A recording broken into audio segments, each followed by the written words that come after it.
श्री संबित पत्रा जी।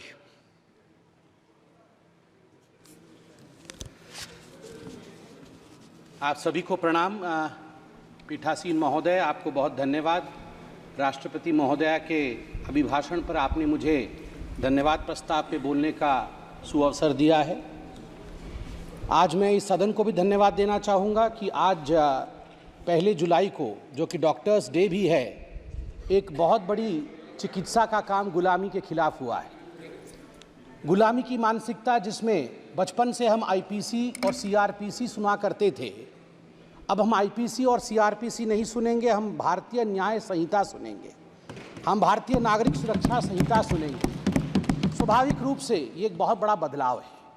मुझे दुख इस बात का है और मुझे कई बार कष्ट इस विषय को लेकर होता है कि ये बातें सुनने में छोटी छोटी लगती होंगी, ये बातें सुनने में शायद महत्वपूर्ण नहीं लगता होगा कि आईपीसी और सीआरपीसी था, भारतीय न्याय संहिता हो गया तो क्या बदलाव हो गया। ये एक बहुत बड़ी छलांग है, ये मानसिकता में परिवर्तन है। आप सोच के देखिए, अंग्रेजों द्वारा बनाया गया कानून घसीटते हुए हम हिंदुस्तान के 75 वर्ष आज़ादी के हो गए थे, फिर भी हम उसे घसीटते हुए ले जा रहे थे। एक नरेंद्र मोदी को आना पड़ा बतौर प्रधानमंत्री यह सोचने के लिए कि we have to change this mentality, we have to come above this and we have to in a way end this enslaving mentality of the society of India. I thank the Prime Minister, I thank the Home Minister, and I thank each and every one of you for supporting this. सभापति महोदय, तीसरी बार मोदी जी की सरकार बनी है और हर जगह खुशी का माहौल है। हम भी खुश हैं, स्वाभाविक रूप से सरकार बनी, हम खुश हैं। देश की जनता तो खुश है ही कि मोदी जी की सरकार बनी। और विडंबना देखिए, जिनको हम सोच रहे थे कि दुखी होंगे कि हमारी सरकार बनी है और उनकी सरकार नहीं बनी, वो भी खुश है। तो मुझे तो समझ में नहीं आ रहा है, अगर चहुंदिक दिशा में खुशी का वातावरण है, हम खुश, देश खुश, वो भी खुश है, तो खतरे में कौन है और भयभीत कौन है? किसी को भयभीत नहीं होना चाहिए बंधु। आप तो खुश हैं, आप तो खुशी जाहिर कर रहे हैं, और डबल खुशी तो हमारे पास है। हमारे पास खुशी इस बात की भी है कि हमने सरकार बनाई है, और खुशी इस बात की भी है कि एलओपी राहुल जी बने। डबल खुशी है। और एक राहुल जी नहीं बने हैं, दो राहुल जी। आज एक राहुल जी ने कहा मैं आज एक नहीं हूं, मैं 2। जब एक राहुल से इतना बड़ा एसेट का हमें प्राप्ति हुई थी, आप सोचिए 2 राहुल से इस देश को कितना लाभ होगा। और मुझे लगता है हमारे जो विपक्ष के साथी हैं उन्हें भी 2 राहुल से बहुत ही लाभ होगा। नहीं, अच्छी बात है। देखिए, राहुल जी एक एसेट हैं, इसमें कोई दो मत नहीं। मुझे लगता है विपक्ष के मेरे साथी भी इससे सहमत होंगे कि Rahul ji is an asset. Now we have double assets. बंधुगण, मुझे कष्ट इस बात का होता है, मित्रों, मुझे कष्ट इस बात की होती है कि ये दुखी इस विषय से नहीं है, ये दुखी इस विषय से नहीं है कि सरकार उनकी नहीं बनी। बिकॉज आज राहुल जी ने कहा है कि मैं खुश हूं, we are happy and we are contented, हमें खुशी है कि हम अपोजिशन में है। वो दुखी इस बात से नहीं है कि सरकार उनकी नहीं बनी, वो दुखी इस बात से है कि ये डूब क्यों नहीं रहे हैं, इनका 400 पार क्यों नहीं हुआ है। मतलब ये खुशी मना रहे हैं इस बात को लेकर कि इनका 400 पार नहीं हुआ है, और इस विषय को लेकर वो दिवाली मना रहे हैं। आप सोच के देखिए, 3 टर्म से समुद्र के गर्त पे पड़े हुए हैं और ऊपर देख रहे हैं कि इनके जहाज में छेद कब होगा, इनके जहाज में छेद कब होगा और ये कब डूबेंगे। ये खुद तैरने की कोशिश नहीं कर रहे हैं। मुझे लगता है कि हमें भी ईश्वर से और आज शिव जी से प्रार्थना करनी चाहिए कि अगर राहुल जी प्रसन्न है, विपक्ष में रह के प्रसन्न है, तो उनकी प्रसन्नता अनंत काल तक बरकरार रहे।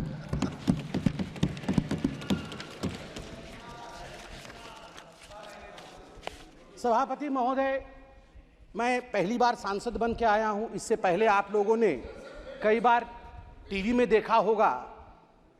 मुझे एक विषय, और यह पक्ष विपक्ष का विषय नहीं है, जब मैं 2010 में बैठता था टीवी पर और डिबेट्स होती थी, तो उस समय जब इलेक्शन डिक्लेयर होते थे तो अमूमन जो विषय उभर के आता था, तुरंत टीवी के एंकर्स के विषय में आज बातचीत हुई तो पहला विषय जो उभरता था कि अरे जातीय समीकरण क्या है, उस फलाने राज्य में चुनाव होने वाला है, वहां का जातीय समीकरण क्या है, वहां का धार्मिक समीकरण क्या है।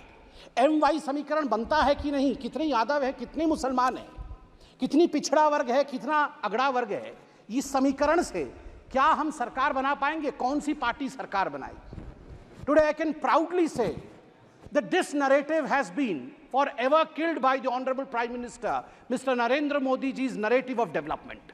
For the first time in the Indian polity's history, the narration today is how many toilets have been constructed, how many Awas Yojanas have been sent to the poor people. पहली बार आज देश में चर्चा का विषय बना है कि देश में आज 12 करोड़ शौचालय है।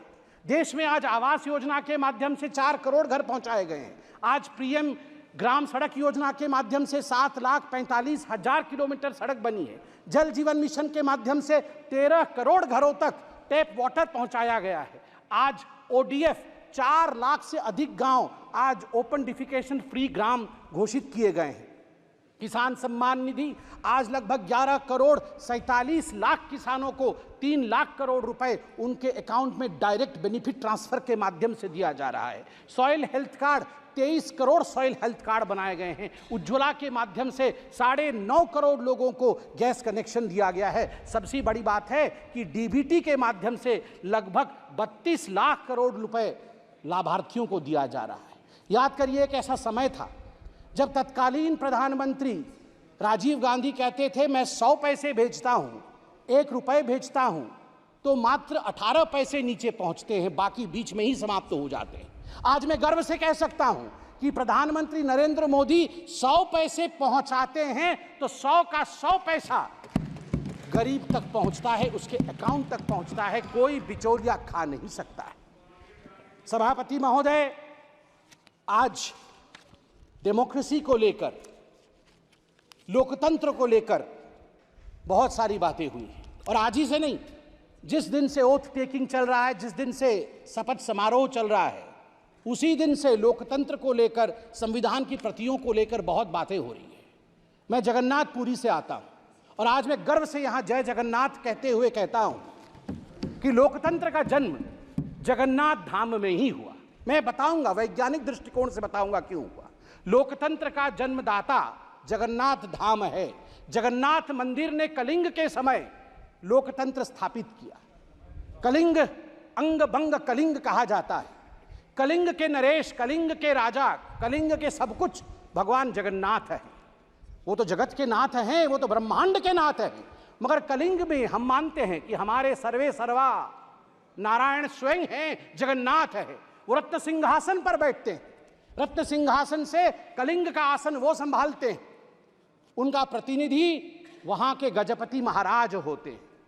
मगर आप देखिए सुंदरता, लोकतंत्र का जन्म कैसे होता है। जगन्नाथ महाराज भी राजाधिराज जगन्नाथ, इस जगत के नाथ जगन्नाथ, रत्न सिंहासन को त्याग करके साल में एक बार वो रथारूढ़ होते हैं। वो कहते हैं मैं गरीबों से मिलने जाऊंगा, उनके घर तक जाऊंगा, जो मेरे पास नहीं आ सकते हैं मैं उनसे मिलूंगा। यही लोकतंत्र है, यह प्रजातंत्र है।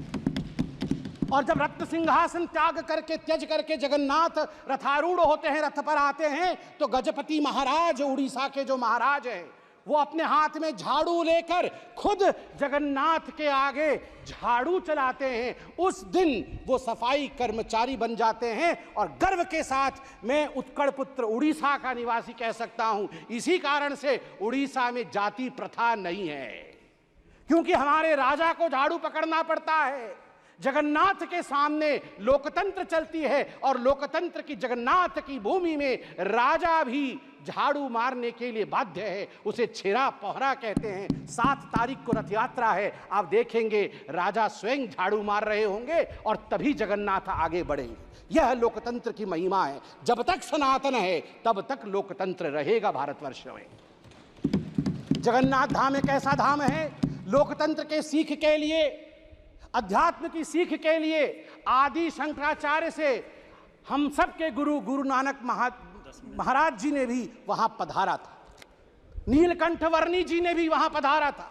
ऐसे कोई गुरु नहीं जो वहां नहीं आए और वहां से शिक्षा दीक्षा लेकर नहीं गए। और आज मैं फक्र के साथ कह सकता हूं, मेरे प्राजी वहां बैठे हुए हैं सभी, जब 1506 में गुरु नानक देव जी जगन्नाथपुरी आए थे और जब वो अंदर गए थे मंदिर भगवान के दर्शन करने, उस समय आरती चल रही थी। उस भव्य आरती को देखने के पश्चात अनायास ही गुरु नानक देव जी के मुख से आरता निकला था, जो अपने आप में आज इतिहास है। गगन में थाल रव चंद दीपक बने, तारका मंडल जनक मोती, धूप मले आन लो पवन चवरो करे, सगल बन राय फुलंत ज्योति, कैसी आरती होए भव कंडना तेरी, कैसी आरती होए अनहद सबद बाजत भेरी, कैसी आरती होए तेरी।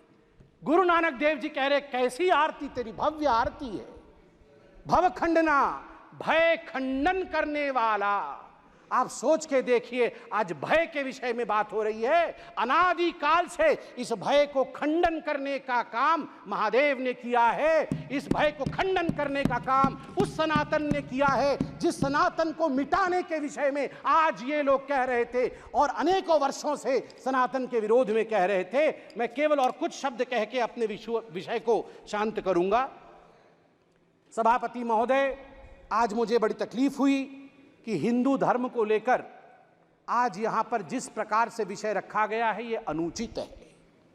आज यहां राहुल गांधी जी ने सभी के सामने कहा कि हिंदू धर्म को मानने वाले जो अपने आप को हिंदू कहते हैं वो हिंसक है। मैं गर्व से कहता हूं मैं हिंदू हूं और मैं हिंसक नहीं हूं। मैं गर्व से कहता हूं मैं हिंदू हूं और मैं हिंसक नहीं। आप हिंसा मत करिए। मैं हाथ जोड़ के कहता हूं आप हिंसा मत करिए, प्लीज। शाब्दिक हिंसा मत करिए। सब लोग शांत होकर बैठिए।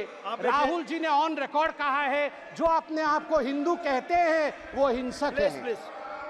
ऑन रिकॉर्ड राहुल जी ने कहा है जो अपने आप को हिंदू कहते हैं वो हिंसक है। मैं ये कह दूं यहां पर, हिंदुओं ने कभी हिंसा नहीं की। सर्वे भवन्तु सुखिनः, सर्वे सन्तु निरामया, सर्वे भद्राणि पश्यन्तु, मां कश्चित् दुःख भाग् भवेत्। हमेशा ब्रह्मांड की कल्याण की चिंता हिंदुओं ने की है। मुझे कष्ट इस बात का भी हुआ कि डीएमके ने आज हिंदुओं पे पुनः यहां आघात किया है। राजा साहब ने अपने भाषण में यह कहा कि हिंदू महिलाओं को एंस्लेव करती है। नहीं, हिंदू महिलाओं को देवी के रूप में पूजा करती है, उपासना करती है। दुर्गा, सरस्वती, लक्ष्मी, विमला ये माताएं हैं हमारी। हमने कभी एनस्लेव नहीं किया है। ये बहुत गलत है। और मुझे लगता है राहुल गांधी ये नहीं जानते हैं कि शिव जी त्रिशूल क्यों रखते हैं। राहुल गांधी जी ने कहा शिव जी का त्रिशूल नॉन वायलेंस का त्रिशूल है। ना राहुल जी, हमारे सभी देवी देवता एक हाथ में शास्त्र रखते हैं और दूसरे हाथ में दंड या शस्त्र भी रखते हैं। यदि शास्त्र का पालन ना हो, धर्म का पालन ना हो, तो फिर शस्त्र उठा करके दंड देने का संवैधानिक प्रयोजन अनादिकाल से हमारे देवी देवताओं के पास था। इसलिए भय बिनु प्रीति नहीं हो सकता है। प्रीति करना होगा, इस देश से करना होगा, इस देश का जिंदाबाद करना होगा। चिल्लाइए मत, पीछे वो बैठे हैं जिन्होंने जय फिलिस्तीन कहा था। आप बैठे। ना, बिल्कुल सही कह रहा हूं जी। आपने यहाँ शपथ में जय फिलिस्तीन कह दिया। मुझे तो डर इस बात का है कि वह दिन भी दूर नहीं जब आप में से कोई यहाँ जय पाकिस्तान भी कह दे। भरोसा नहीं है। जय फिलिस्तीन कह सकते हैं तो जय पाकिस्तान भी कह सकते हैं आप लोग।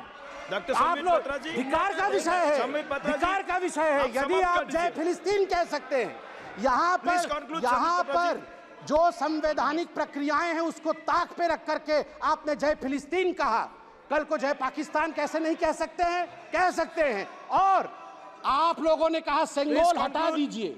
आप लोगों ने कहा सेंगोल हटा दीजिए। सेंगोल मतलब समझते हैं आप?